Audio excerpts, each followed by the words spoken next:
And the Ziphites came unto Saul to Gibeon, saying, Doth not David hide himself in the hill of Hachilah, which is before Jeshimon? Then Saul arose and went down to the wilderness of Ziph, having 3,000 chosen men of Israel with him, to seek David in the wilderness of Ziph. And Saul pitched in the hill of Hachilah, which is before Jeshimon, by the way. But David abode in the wilderness, and he saw that Saul came after him into the wilderness.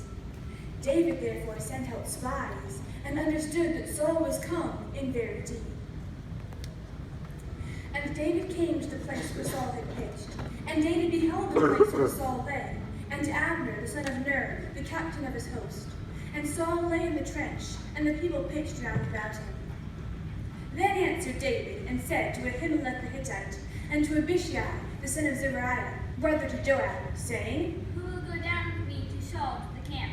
And Abishai said, I will go down with thee. So David and Abishai came to the people by night.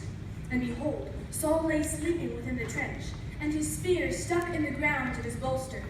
But Abner and the people lay round about him. Then said Abishai to David, God hath delivered thine enemy into thine hand this day.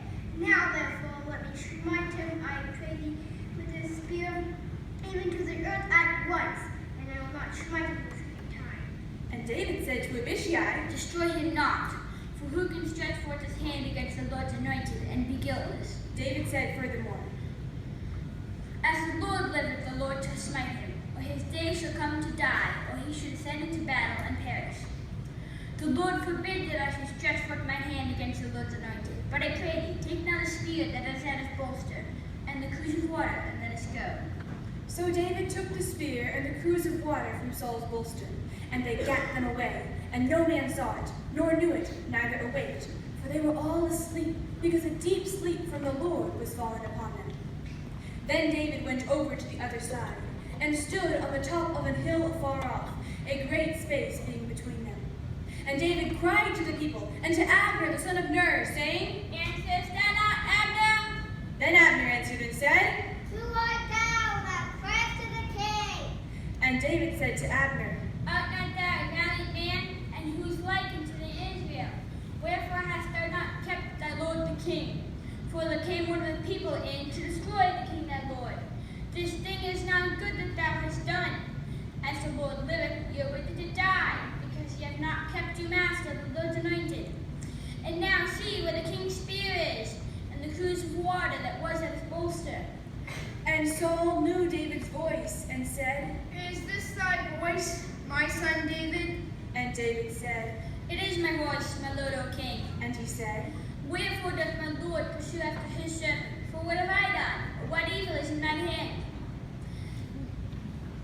Now therefore, I pray thee, let my lord the king hear the words of his servant.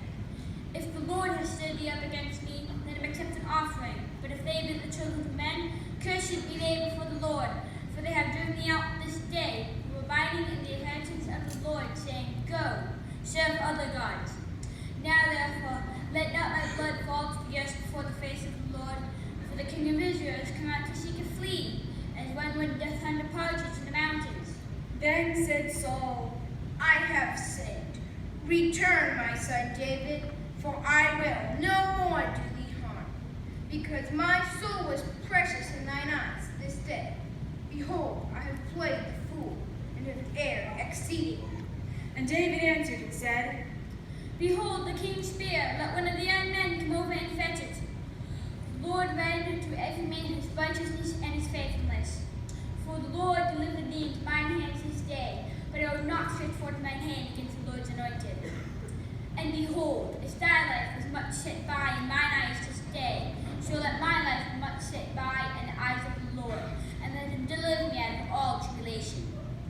Then Saul said to David, Blessed be thou, my son David, for thou shalt both do great things, and also shalt still prevail. So David went on his way, and Saul returned to his place.